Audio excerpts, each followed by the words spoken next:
don't forget to like and subscribe. Hello there.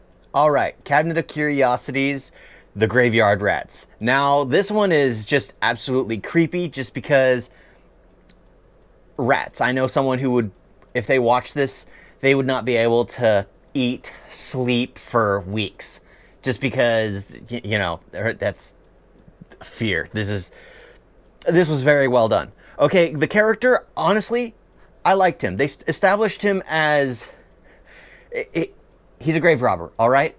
But I liked him because he seemed well educated, and it seemed like he had just lost his hand at the tables over betting, probably drank a little too much, and had lost everything. And he's just indebted to the wrong people. He just so happens to be a caretaker for a graveyard. So what's the best way for him to make money? But of course, he's just been doing that for a while.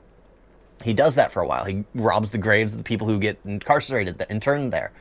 And, oh my gosh, it worked because he starts talking about these rats that have infested the warrens underneath. And when he starts crawling in after them at one point in time, I was like, what the heck? These are huge warrens. What the heck created those?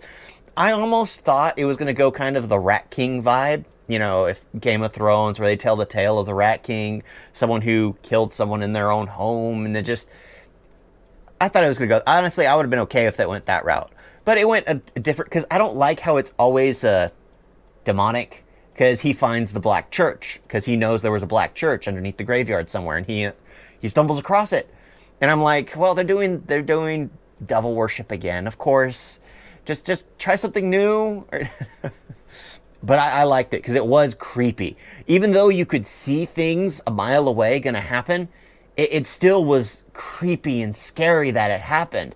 Like, you know that a hand was going to pop out of the rubble because they made it obvious that it was going to happen. But at the same time, it worked. The audio cues, the visual cues, the actor did an amazing job on selling it. I love it when they all mesh together to where you know something's going to happen, but it still scares you. It's well done. It absolutely is well done. And the creep factor on top of that is just...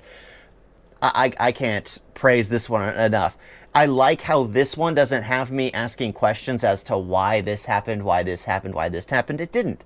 It didn't offer those. I don't care that there was no one doing a bunny hop to get into a door. It didn't serve a purpose. It didn't serve a purpose. So I like how everything that's there, that's mentioned, was there for a purpose.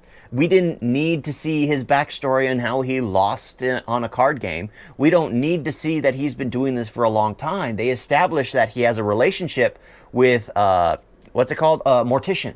He has a relationship with one. So you kind of get the vibe that he's done this for a while. And the Mortician seems to have a very questionable background as well. So I liked it. You can accept everything without being fed too much or given pointless information. Everything was just rich, and it's much shorter than the last one. And it just seemed to be more complete. The character was more well likable. Even though he was a grave robber, he just seemed well likable. Unlike the last one where they established that he's an unlikable character in the beginning. This Graveyard Rats, absolutely creepy. Recommend you never watch it if you are just disgusted by rats. Never watch it if you're definitely never watch it if you're absolutely terrified to the point where you can't sleep for a day when you know there's one around. Thank you all for watching. Definitely recommend the Cabinet of Curiosities. It's just amazing. Gotta say, I do love how it starts out with Guillermo del Toro basically doing one little thing about the story. That's it. I like that. Thank you all for watching. Talk to you next time. Toodles!